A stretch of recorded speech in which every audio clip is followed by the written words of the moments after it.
네, 주님이 알려주신 기도 17번째 시간, 우리를 시험에 들게 하지 마옵시고 다만 악에서 구하옵소서. 세 번째 시간인데요. 오늘은 마귀의 시험을 우리는 무엇으로 대적하여 싸우고 이길 것인가 하는 내용에 대해서 좀 살펴봅니다.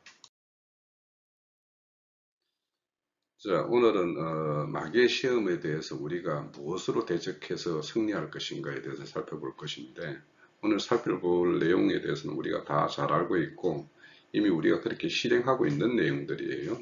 그래서 가볍게 한번 내용을 살펴보면서 넘어가도록 하겠습니다. 첫째는 마귀에게 대적하는 것은 우리의 믿음입니다. 주님도 이 땅에 오셔서 믿음으로 이기셨죠. 그래서 히브리서 기자는 믿음의 주에 온전케 하시는 일을 바라보자 라고 말씀해요. 그분의 믿음으로 우리는 이겨야 돼요. 그분께서도 이 땅에 오셔서 유대 종교인들과 또 로마 황제의 어떤 군병들, 그에 따른 모든 세상 권력들과 싸워서 주님이 이기셨는데, 겉으로 보면 육신으로 죽음을 당하셨기 때문에 진 것처럼 보이죠. 그렇지만 그분은 이 땅에 오셔서 승리하는 것은 그렇게 죽는 것이었어요. 왜냐? 신명기에 보면 나무에 달려 죽는 자는 하나님의 저주 가운데 있는 자라고 말씀하시잖아요. 근데 그분이 그렇게 죽는 것은 우리의 모든 죄를 도말하셔서 그분이 대신 죽는 자리에 서시는 것이기 때문에 그렇게 죽는 것이 하나님의 어떤 영광을 받는 것이고, 또 최종적으로는 그런 죽음으로 끝났으면 승리라고 할 수 없을 텐데 그분은 육신으로 죽음을 당하고 영으로 살리심을 받으셔서 우리에게 온전한 생명, 부활의 생명을 입증하셨고, 우리도 그 부활의 생명에 참여하기 위한 그 믿음으로 우리는 이기는 거죠.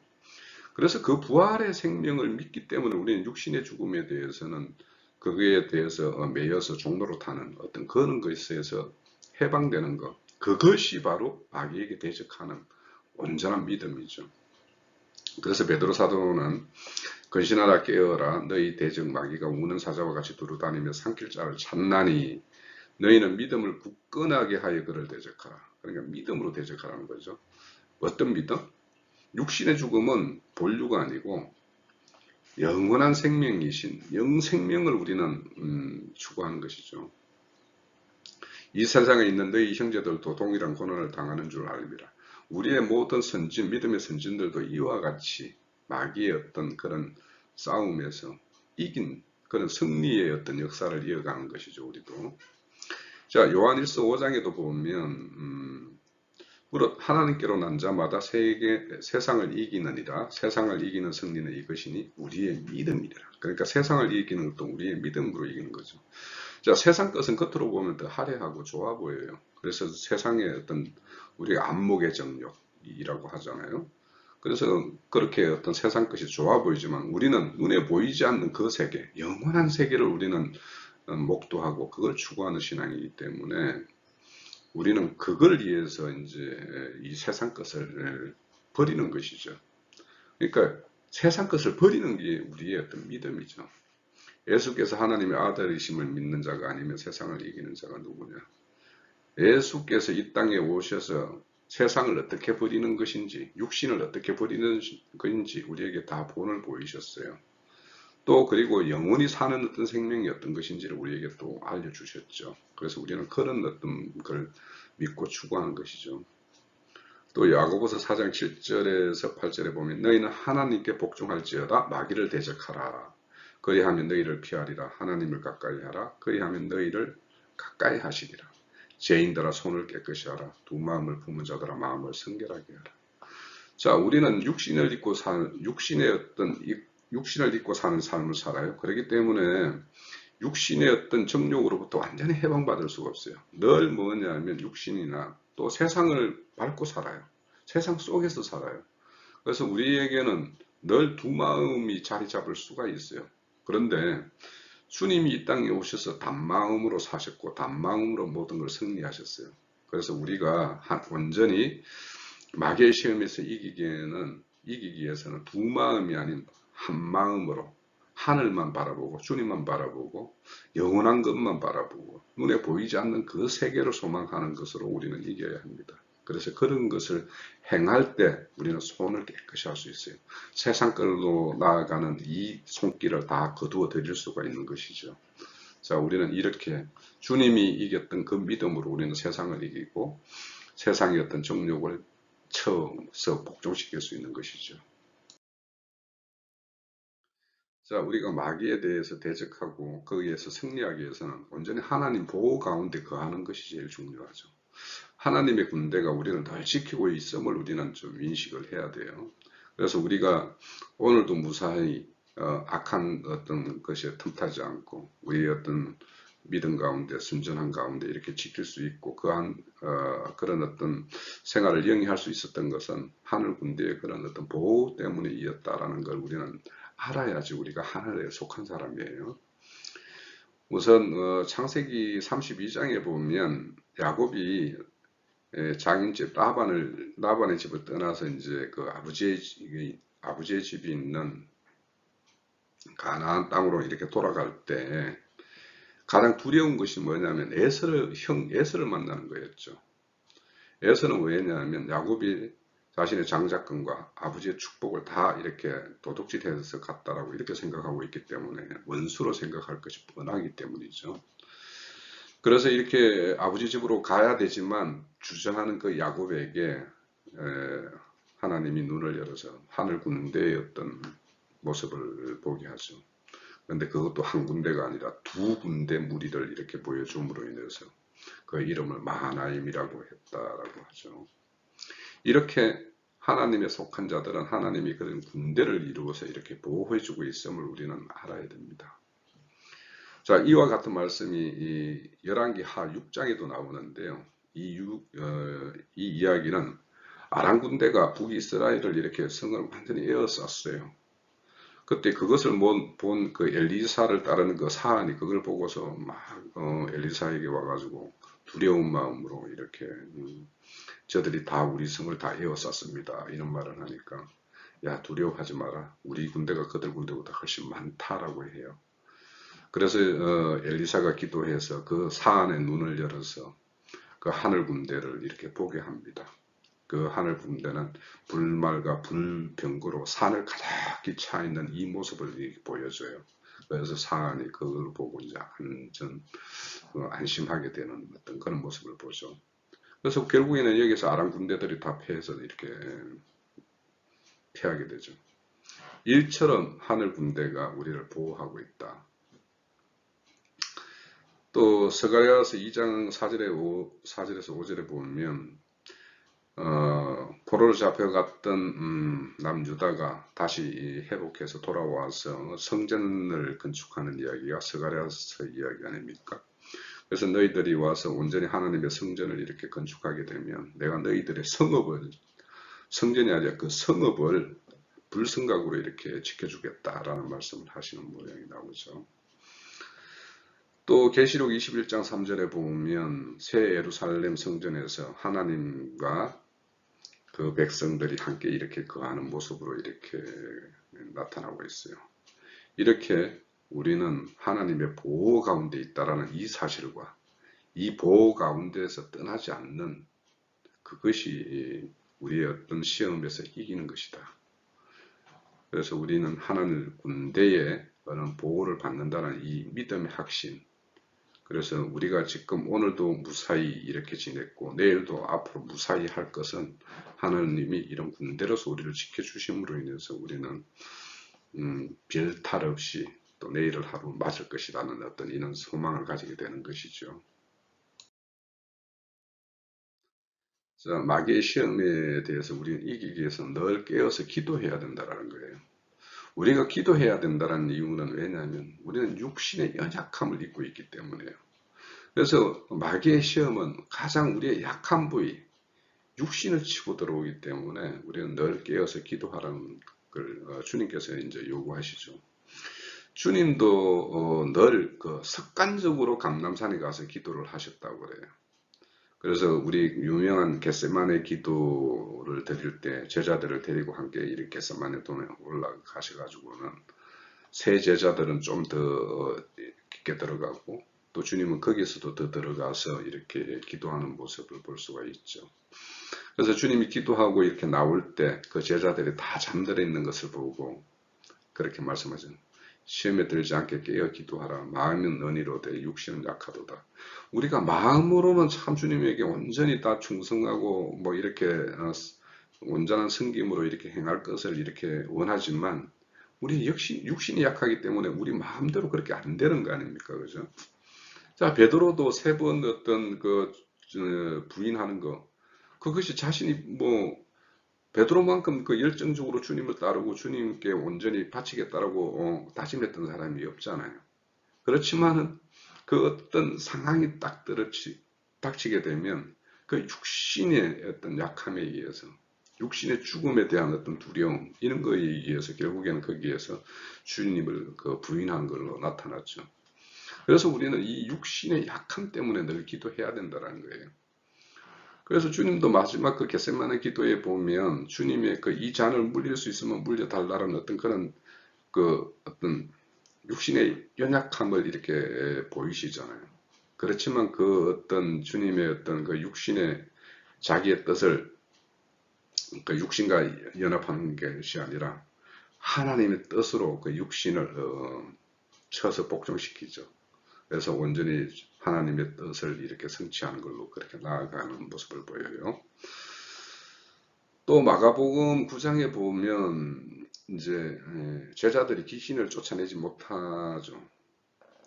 그래서 왜 제자들이 우리는 귀신을 쫓아내지 못했습니까? 할 때 기도 외에는 다른 것으로 이런 이유가 나갈 수 없다라고 이야기해요. 그래서 결국엔 우리에게 마귀의 시험은 결국엔 귀신의 활동이기 때문에 귀신을 쫓아내기 위해서는 우리는 늘 기도해서 기도한다라는 것은 늘 각성하고 깨어 있다라는 거예요. 그리고 주님의 뜻을 우리의 뜻보다 더 앞세우는 것이 기도의 결과여야 돼요. 그래서 우리는 기도를 통해서 우리의 뜻을 주님의 뜻 가운데 굽히고 주님의 뜻으로 우리가 사는 이런 것이 되어야지 우리의 온전한 기도의 결과예요. 그래서 이 마귀는 육신의 약함을 치고 들어오기 때문에 주님이 이 땅에서 이제 공생애를 시작하기 전에 강단에 나가서 마귀의 시험을 받죠. 그때도 이거 마귀의 시험이라는 것이 다 뭐냐면 육신의 일이에요. 그러니까 육신의 정욕과 이생의 자랑, 안목의 정욕 이거와 관련된 것으로 주님까지도 시험하는 것이 이 마귀들이거든요. 그래서 우리가 이 시험에 빠지지 않기 위해서는 늘 깨어 있어야 되는 거예요. 이것이 결국에는 마귀는 이런 걸로 시험한다라는 걸 우리가 자각해야지만이 그런 시험이 왔을 때 우리가 믿음으로 육신을 쳐줘. 말씀으로 그 우리의 어떤 육신의 연약함을 쳐서 복종시킬 수 있는 것이죠.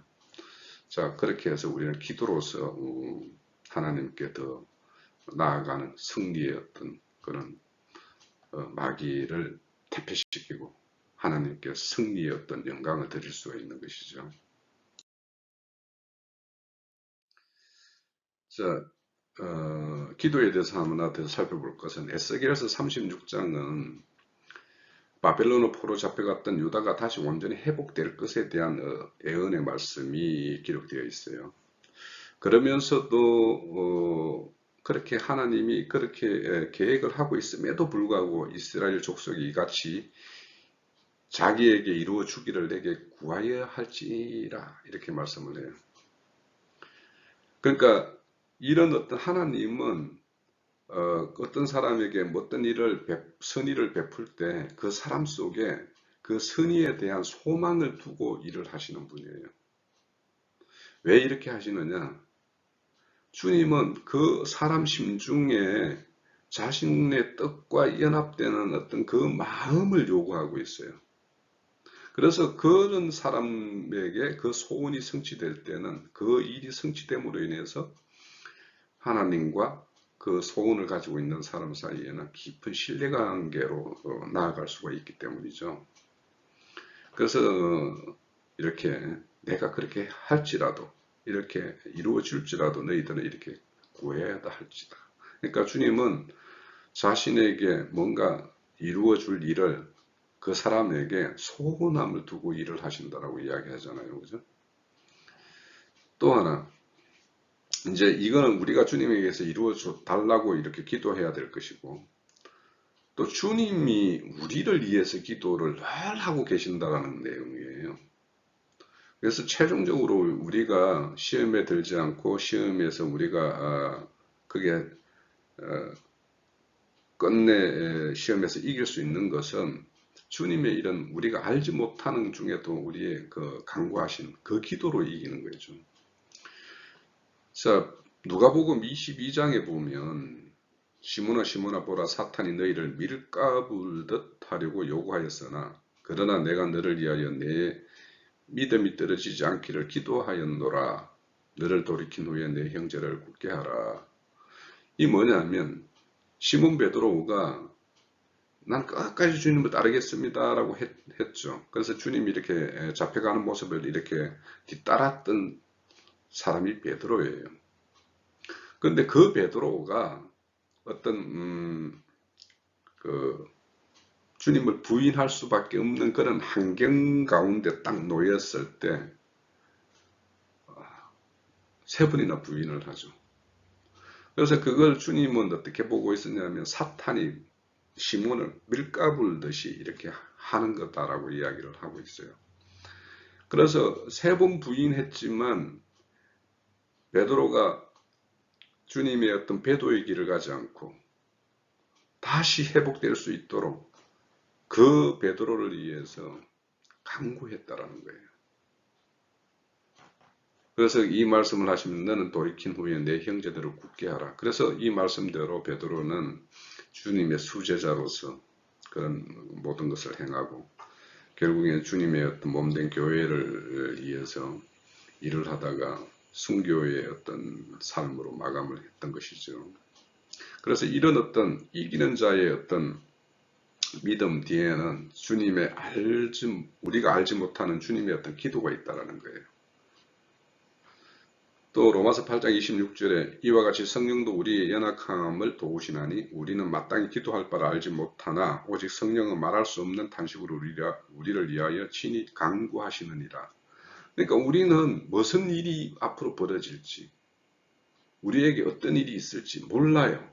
그래서 우리는 실질적으로 그런 거에 대해서 대비할 수 없어요.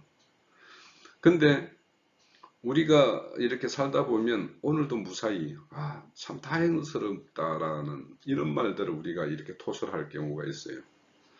그러면 그런 어떤 다행스러움이 그냥 우연이 아니라 우리는 우리를 지키시고 우리를 위해서 간구하시는 그 주님의 어떤 그 기도가 있다라는 걸 우리는 아셔야 돼요.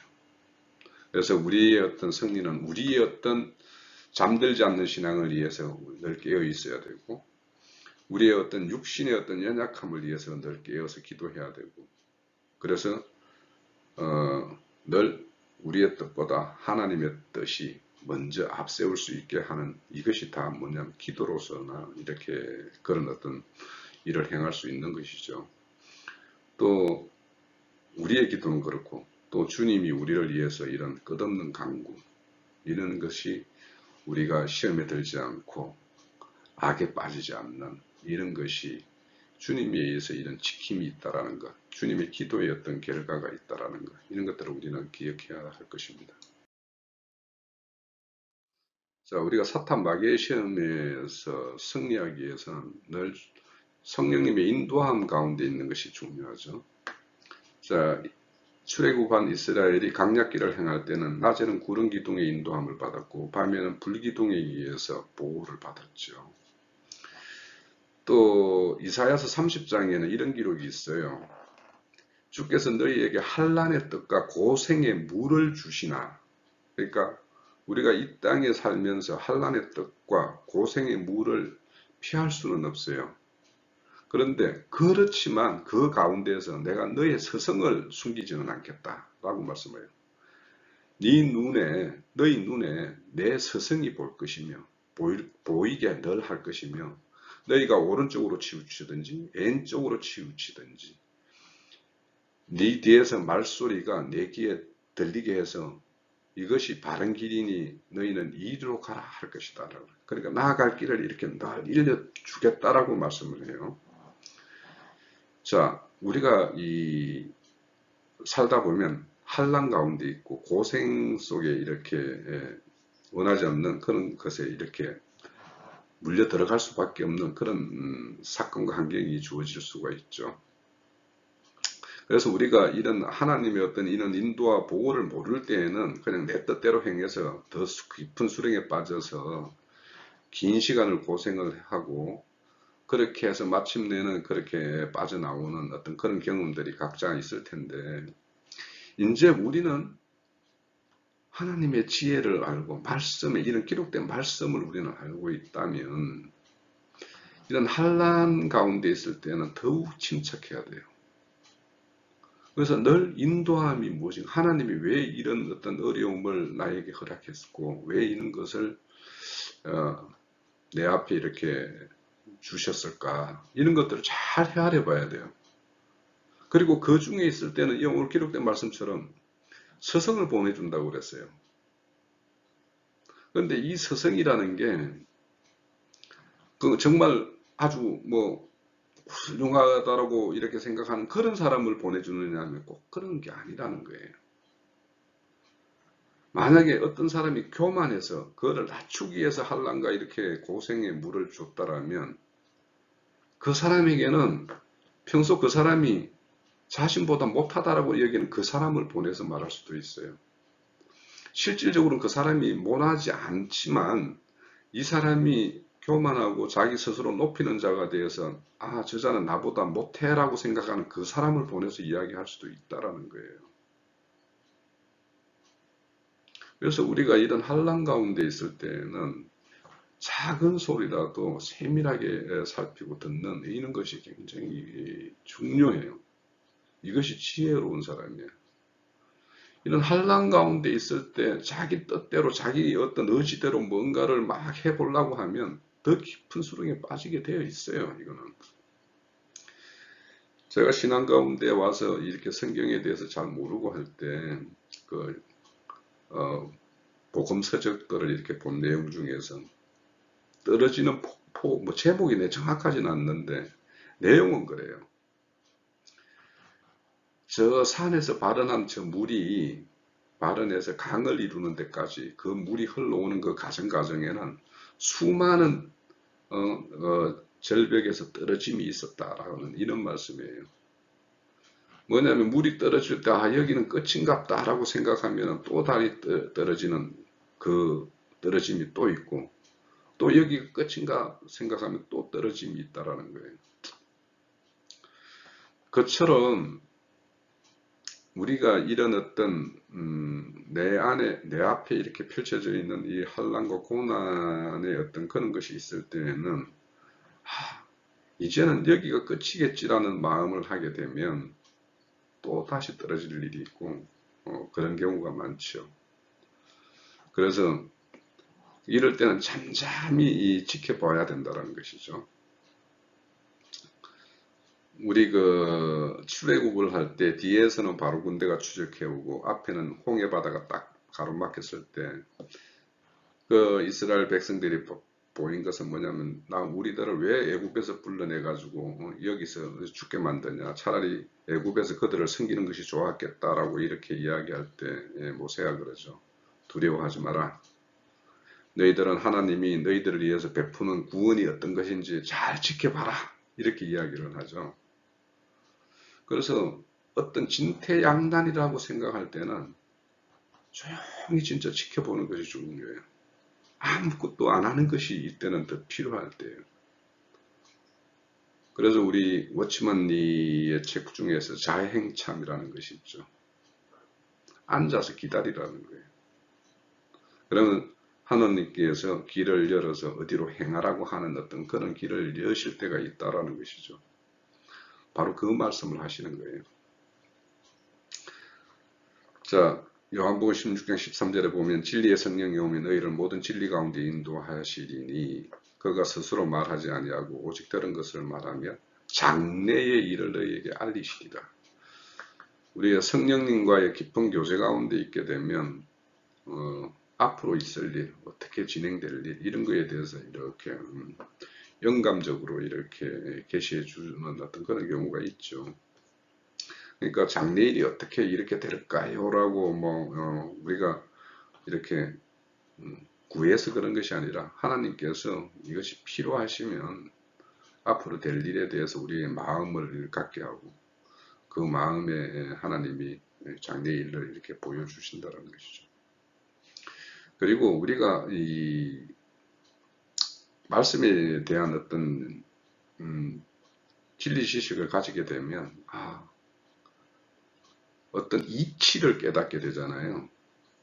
그래서 뭐 제가 앞 시간에도 말했지만 욥의 어떤 그 생각과 이치라는 말을 할 때, 그러니까 이런 하나님의 세계에 대해서 이렇게 뭔가 알게 되고 그 세계에 대한 어떤 이해가 깊어지게 되면 그에 따라서 장래일이 이렇게 흘러가겠구나 하는 것이 이제 이렇게 애척이 되어지죠.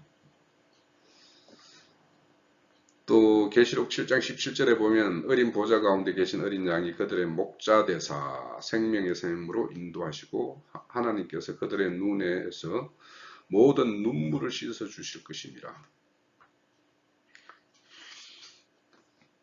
어린 양은 이 땅에 우리의 목자로 오셨죠. 그죠? 그래서 우리를 생명 가운데 생명수 샘 가운데로 우리의 인도해서 풍성히 그를 먹고 마심으로 인해서 해갈 맞은 우리 심령을 다시 회복시키시고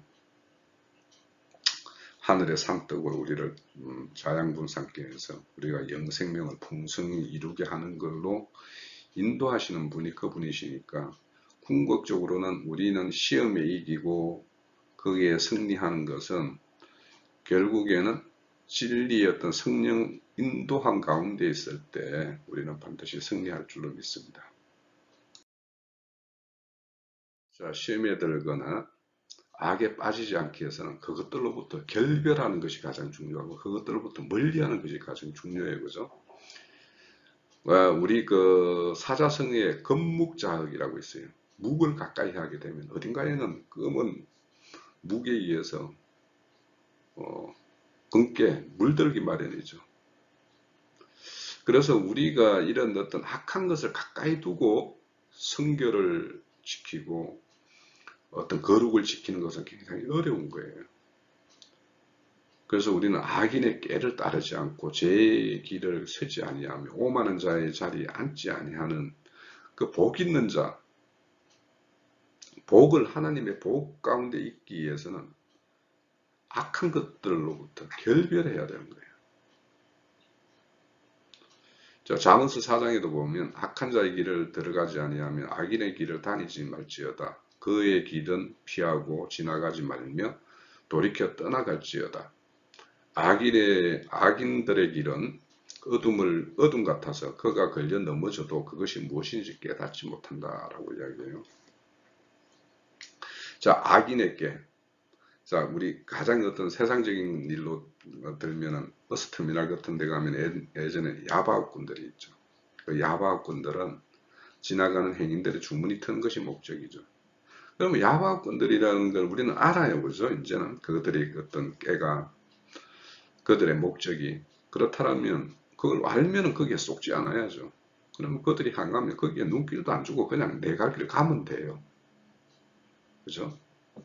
또 이 사악한 자의 길이나 악인의 길, 자, 우리 예를 들면 이 마약이라는 그런 나쁜 걸 모르면서 하는 사람은 없어요.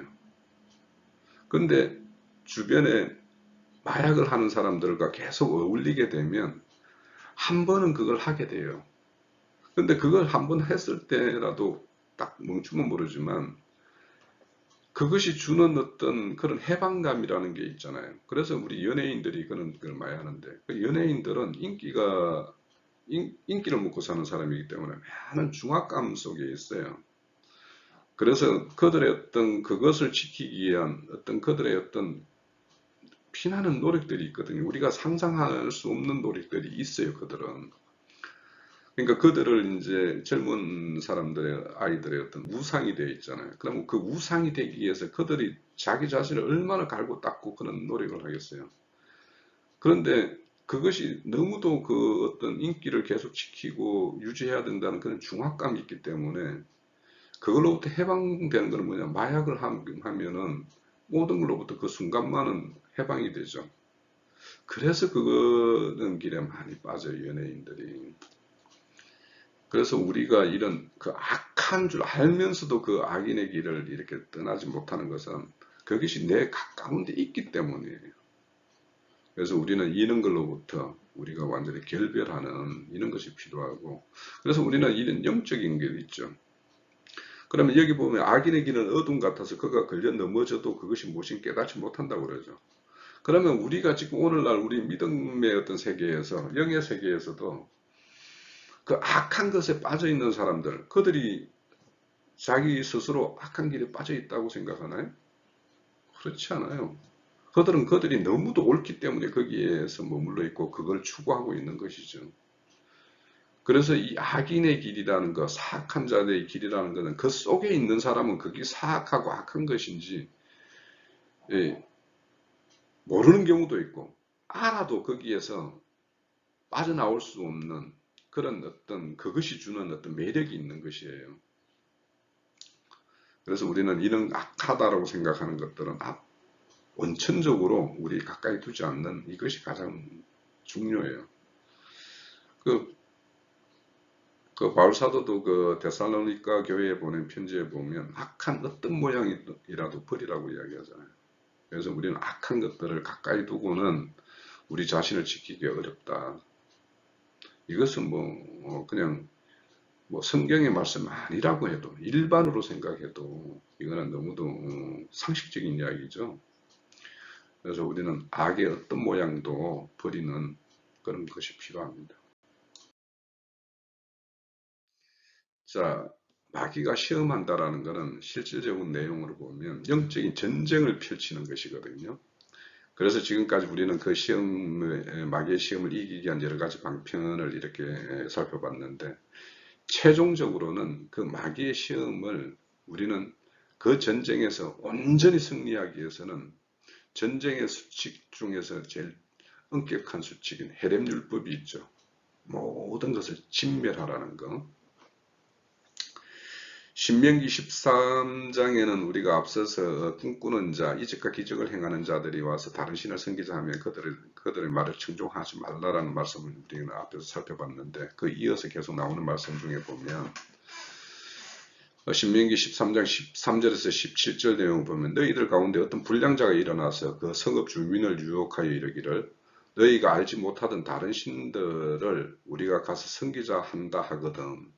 너는 자세히 묻고 살펴보아서 이런 가증한 일이 너희 가운데 있다라는 것이 확실한 사실로 드러나면 너는 마땅히 그 성읍 주민을 칼날로 죽이고 그 성읍과 그 가운데 거하는 모든 것들과 그 가축을 칼로 진멸하고 이렇게 이야기를 해요.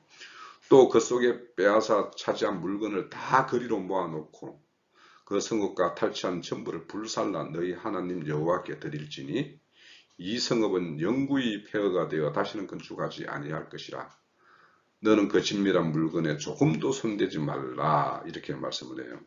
이 헤렘 율법이죠. 그래서 어떤 불량한 것, 우리 심중에서 어떤 불량한 어떤 욕심이 일어나는 것, 이런 것이 일어나면 그것들을 그냥 추적을 해봐요. 이것이 어디에서 발현되었고 그것이 실행되면 무슨 일이 일어날 건지 이런 것을 가만히 추적해보는 어떤 이런 것이 필요해요. 그래서 이것이 욕심이라는 것이 발로가 되면 이것은 결국에는 죄를 낳고 죄는 사망을 이르게 한다라고 그러잖아요. 그래서 이것이 욕심인지 아니면 하나님의 어떤 나에게 어떤 열심을 촉구하는 것인지 이런 것들을 잘 분별을 해봐야 되는 것이죠. 그래서 그 결국의 끝이 어떻게 될 것인가 이런 거 다 추적을 해보고 이것이 결국에는 나에게도 교회에도 하나님에게도 어떤 유익이 없는 것이라면 그 자리에서 다 진멸을 해버려야 되는 거예요. 그래서 우리가 이런 어떤 것들이 뭔가 동하는 뭔가가 일어날 때는 이 근원에 대해서 잘 추적을 해보고 그것이 결국에는 어떤 결론으로 맺어질 건가 이런 것에서 잘 이렇게 면밀히 살펴볼 필요가 있어요. 그래서 우리가 하나님 말씀을 가진 자는 모든 면에서 신중할 수밖에 없어요. 그래서 우리가 어떤 일을 행할 때 이것이 악한 걸로 결론 낼 것 같고 이러면은 그 초기에 다 진멸을 해버려야 돼요. 자, 사무엘상 15절에도 보면 그 아말렉에 대해서 그들의 모든 소유를 남기지 말고 진멸하되 남녀와 소와 젖 먹이는 아이와 우양과 낙타와 나귀를 죽이라 하셨습니다. 근데 이렇게 명령했지만은 사울은 그렇게 안 했죠. 그래서 사울이 왕위에서 폐위되고 다윗이 서는 결정적인 이유가 바로 이런 하나님께서 명령하신 이 헤렘 율법을 실행하지 않기 때문에 결국에는 사울이 왕위에서 폐위되고 다윗이 세워지는 이런 일이 이어지죠. 자, 이와 같이 우리 가운데 이렇게 기동하는 모든 것들 중에서 불량한 것들, 악한 것들, 이런 것들을 우리가 어떤 생명의 분량이 이르게 되면 이것이 어떤 것이 악하고 어떤 것이 하나님의 어떤 선한 것으로 이어질 것인가를 우리는 나름의 짐작 다 할 수 있죠. 자기 자신 안에 일어나는 일 중에는. 그래서 그런 것들에 대해서 우리는 정말 하나님에 의한 이런 전쟁 수칙에 따라서 마귀의 시험거리를 제공하고 마귀에게 뭔가 이런 먹잇감이 되는 그런 것이 내 속에 거하는 것이 있으면 이런 것을 진멸해야 돼요. 그래서 그런 어떤 진멸하는 어떤 이런 의식을 가지고 우리가 행해야지 이런 어떤 마귀의 어떤 노략질에 우리가 휘말리지 않고 그런 걸로 인해서 우리가 더럽히거나 흠결이 남기는 이런 것으로부터 우리가 해방받을 수가 있죠. 자, 여기까지가 우리가 이제 살펴본 내용입니다. 자, 지금까지 성경의 관점, 또 주기도문의 내용으로 여러 시간을 가졌습니다. 자, 오늘로서 성경의 관점을 마무리하는데요. 완전히 마무리 짓기 전에 우리 주기도문 바로 붙어 있는 말씀 구절이 우리가 한번 생각해 볼 말씀이거든요. 그러니까 주기도문이 시작에는 우리 외식과 관련이 있다고 그랬고 주기도문은 마지막 마무리가 사람의 잘못을 용서하는 문제로 이렇게 결론을 지어요. 자, 이 말씀을 좀 읽어볼게요. 너희가 사람의 잘못을 용서하면 너희 하늘 아버지께서도 너희 잘못을 용서하려니와 너희가 사람의 잘못을 용서하지 아니하면 너희 아버지께서 너희 잘못을 용서하지 아니하시리라. 다시 한번 읽습니다. 너희가 사람의 잘못을 용서하면 너희 하늘 아버지께서 너희 잘못을 용서하려니와 너희가 사람의 잘못을 용서하지 아니하면 너희 아버지께서도 너희 잘못을 용서하지 아니하시리라. 예. 이 말씀을 내가 누구에도 잘못을 저지르지 않을 사람이면 그냥 남을 용서하지 않아도 되겠죠. 그렇지 않고 나도 여전히 실수하고 남들에게 잘못을 범할 수 있는 사람이라면 나에게 뭔가 잘못을 저질러서 용서를 구해야 되고 용서를 해야 할 이런 입장이 있다면 이 말씀에 근거해서 꼭 모든 것을 내려놓는 그런 것을 좀 부탁을 드립니다. 이것이 주님의 어떤 알려준 기도의 최소한입니다. 이것까지 안 되면서 주기도문의 내용에 대해서 뭐 가타부타 하는 것은 사실 앞뒤가 맞지 않는 이야기죠. 자, 지금까지 성경의 관점에 대해서 오늘로서 말씀을 마치고 언제일지 어떤 주제로서 다시 찾아뵐지 뭔가 지금으로서는 어떤 계획은 없는데요. 어떤 그런 계기가 있으면 다시 뵙고 그렇지 않으면 당초 계획했던 그 소선지서 그것으로 이제 주일마다 뵙고 말씀 전가하는 그런 걸로 이어지도록 그렇게 하겠습니다.